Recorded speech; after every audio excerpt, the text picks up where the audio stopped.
Bonjour à tous. J'ai regardé partir la voiture qui emmenait mon beau-père, ma femme Katie et les enfants vers la maison de sa sœur sur la côte. Un silence inhabituel s'est installé dans la maison. Soudain, je me suis rendu compte que, pour la première fois depuis longtemps, j'étais seul avec ma belle-mère, Gina. D'habitude, lors de ces visites, j'essayais de l'éviter pour ne pas me sentir gêné, mais là, il n'y avait plus de cachette possible. Je dois admettre que Gina est une femme extraordinaire. Mince, en forme, avec une silhouette ciselée et une lueur d'espièglerie dans les yeux.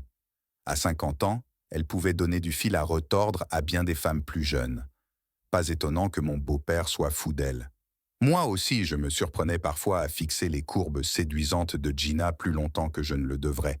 Mais je m'arrêtais rapidement. Après tout, c'était la mère de ma femme. En réfléchissant à tout cela, je me suis dirigé vers la cuisine. Gina était déjà là, en train de préparer le dîner. En m'apercevant, elle m'a adressé un sourire radieux. « Eh bien, gendre, il n'y a plus que toi et moi. Vous avez quelque chose de prévu pour la soirée ?» Son ton plaisantin et son regard significatif m'ont fait rougir. L'espace d'un instant, j'ai imaginé comment nous pourrions passer la soirée, et je me suis immédiatement réprimandé mentalement. « Oh, tu sais, je pensais regarder les nouvelles. Peut-être aller au bar avec des amis. » Ai-je haussé les épaules en détournant soigneusement le regard. « Et toi ?»« Ah, les trucs habituels !» dit Gina en faisant un geste de la main.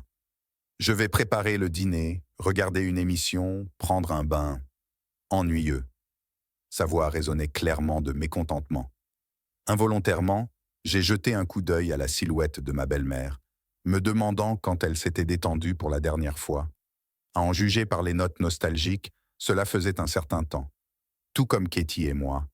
Cela faisait des années que nous n'étions plus intimes. Les enfants, le travail, la fatigue constante et les maux de tête. Mais le corps a ses besoins. « D'accord, je ne vais pas vous distraire de vos exercices culinaires, » dis-je en me raclant la gorge. « Je vais lire un peu. » Et je me suis enfui dans le salon, incapable de supporter la chaleur qui mijotait dans les yeux de Gina et mes propres désirs inconnus. Ces week-ends allaient définitivement être chargés. Le lendemain, Gina et moi nous sommes évités comme la peste.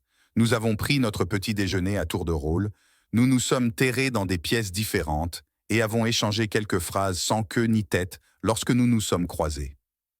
La tension était palpable, l'air crépitait d'électricité sexuelle. Chaque fois que nous nous approchions à plus de 2 mètres, je pouvais physiquement sentir la chaleur qui émanait de Gina. Ses yeux brillaient, ses lèvres s'entr'ouvraient et sa poitrine se gonflait. Je jetais souvent des regards furtifs sur sa silhouette ciselée, rêvant de l'enlacer et de la couvrir de baisers. Les fantasmes devenaient de plus en plus explicites et j'avais du mal à me contrôler. Gina semblait parfaitement consciente de son irrésistibilité. Je ne cessais d'apercevoir ses regards significatifs et de remarquer ses allusions ambiguës. Elle flirtait ouvertement avec moi. Le point culminant a été atteint le soir, lorsque nous nous sommes retrouvés dans la cuisine en même temps, pressés l'un contre l'autre près de la cuisinière. La proximité et la chaleur du désir m'ont fait tourner la tête. Gina a cligné des yeux sous ses cils et a dit « Je me sens tout rouge d'avoir cuisiné. Peux-tu m'aider à dégrafer ma robe, Matthew? Elle est trop étouffante. » Déglutissant, j'ai attrapé la fermeture éclair dans son dos avec des doigts tremblants. Gina se cambra, rejetant la tête en arrière, ce qui eut pour effet de tendre le tissu sur ses seins luxuriants. J'ai presque gémi en m'imaginant libérer ses seins de l'étroitesse de sa robe. La fermeture éclair a cédé, révélant la peau lisse et une bande de dentelle de son soutien-gorge. J'ai expiré bruyamment, résistant à l'envie de presser mes lèvres contre cette peau soyeuse. Gina s'est retournée lentement et m'a regardé droit dans les yeux. Ses pupilles étaient dilatées, sa respiration difficile. « Merci, chérie, » murmura-t-elle en ajustant la sangle. « Tu es si prévenant. » Je me suis effondré contre le mur, réalisant que j'étais sur le point de craquer. Cette maudite tentatrice, elle savait exactement ce qu'elle faisait. Tout au long de la soirée, nous nous sommes taquinés et provoqués l'un l'autre, échangeant des caresses brûlantes et des sous-entendus audacieux. La nuit, je me suis retourné sans sommeil jusqu'à l'aube, me souvenant de chaque courbe et de chaque fossette du corps de ma belle-mère. Je brûlais de désir. Le soir suivant, notre impasse a fait croître tout au long de la journée, alimentée par 2 verres de vin au dîner. Après le café, nous sommes allés dans le salon et nous nous sommes assis côte à côte sur le canapé, sans doute pour regarder un film. Mais de qui se moquait-on? En moins de 5 minutes, Gina était dans mes bras, pressant tout son corps contre le mien. Nos lèvres ont fusionné dans un baiser torride et nos mains ont glissé sur sa peau brûlante. Au diable la morale, la parenté et la loyauté envers mon épouse. Nous étions tous les deux trop tourmentés par une passion inassouvie depuis trop longtemps. Nous nous sommes caressés fiévreusement, frénétiquement, comme si c'était la dernière fois. Gina se tordait dans mes mains, gémissant de plaisir. Je couvrais de baisers son cou gracieux, les courbes tendres de ses seins et son ventre plat. Sa peau était lisse et douce. Elle sentait les épices et le désir. Nous n'avons repris nos esprits que lorsque nous nous sommes retrouvés complètement nus. Mais il était alors trop tard pour reculer. Brûlants de passion, nous avons fait l'amour de façon sauvage et troublante sur le sol du salon. C'était de la folie. Des vagues de plaisir parcouraient tout mon corps, me rendant fou. Gina s'est révélée être l'amante parfaite, sensuelle, passionnée et sans tabou. Ensuite, nous sommes restés allongés sur le tapis pendant un long moment, reprenant notre souffle et réalisant ce qui s'était passé. L'embarras et la honte ont remplacé le plaisir irrésistible. Que devions-nous faire maintenant? Comment allions-nous nous comporter l'un envers l'autre? Faire comme si rien ne s'était passé? Mon Dieu, nous étions de la même famille. Je suppose que nous n'aurions pas dû...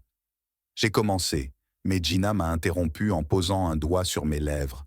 « Chut, ne dis rien », murmure-t-elle en me regardant dans les yeux. « Sache que tu m'as rendue très, très heureuse ce soir. Je n'ai rien ressenti de tel depuis longtemps. » Et avant que je puisse objecter, il a pressé ses lèvres contre les miennes dans un baiser brûlant. Puisque nous avions déjà franchi la ligne, il était stupide de s'arrêter à mi-chemin. Prenant Gina dans mes bras, je conduisis mon amant dans la chambre, anticipant la suite d'une nuit inoubliable. Gina et moi avons passé le reste du week-end à profiter l'un de l'autre. Nous avons fait l'amour dans tous les coins de la maison. Nous nous sommes blottis sur le canapé, en bavardant et en riant. Nous avons cuisiné ensemble, nous nous sommes nourris à la cuillère et nous avons fait les idiots comme des adolescents. J'avais l'impression de retrouver ma jeunesse. Cela faisait longtemps que je n'avais pas ressenti une telle légèreté et une telle exaltation. Bien sûr, la pensée de l'inconvenance de ce qui se passait m'a saisi.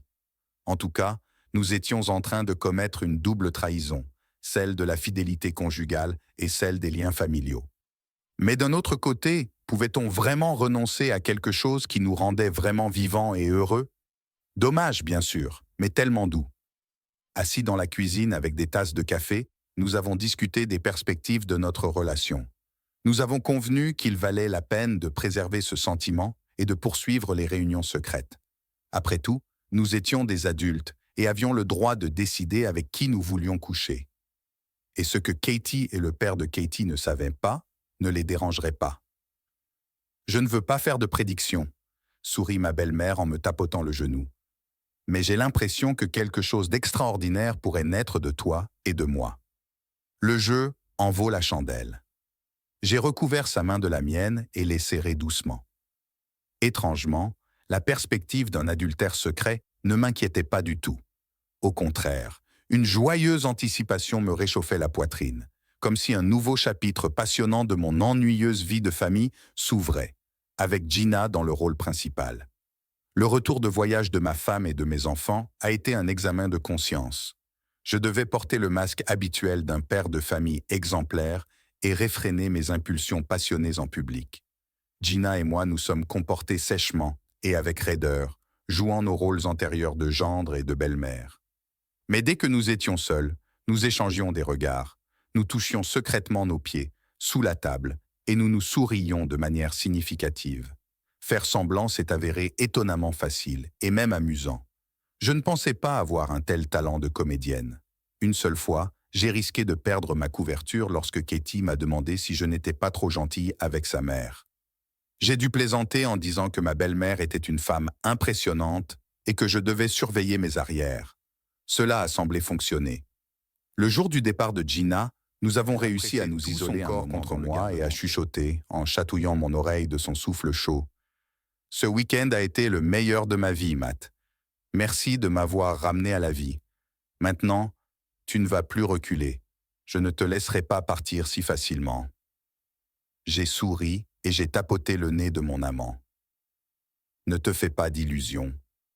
Tu es ma mauvaise habitude maintenant. Dès que possible, nous nous reverrons. Je m'en réjouis. Nous nous sommes embrassés passionnément une dernière fois, et nous sommes sortis l'air innocent. J'ai embrassé tendrement ma belle-mère pour lui dire au revoir, en lui murmurant seulement du bout des lèvres « Envoie-moi un message ». Elle a acquiescé imperceptiblement et m'a embrassé. Il semble que ma vie ait radicalement changé au cours de ce week-end de folie. Qui aurait pu penser qu'une relation avec ma belle-mère mettrait tout sens dessus-dessous? Mais vous savez quoi? Je ne regrette rien. Je vais continuer à mordre dans ce fruit défendu tant que Gina sera avec moi. Et ensuite, nous verrons comment les choses évoluent. Après tout, tous les secrets finissent par être révélés tôt ou tard. J'espère juste que cela arrivera plus tard que tôt. Vous avez aimé cette histoire? Dites-nous dans les commentaires ce que vous avez aimé. Abonnez-vous à notre podcast sur les histoires. Et n'oubliez pas d'aimer et de sonner la cloche pour ne pas manquer d'autres histoires intéressantes. À bientôt.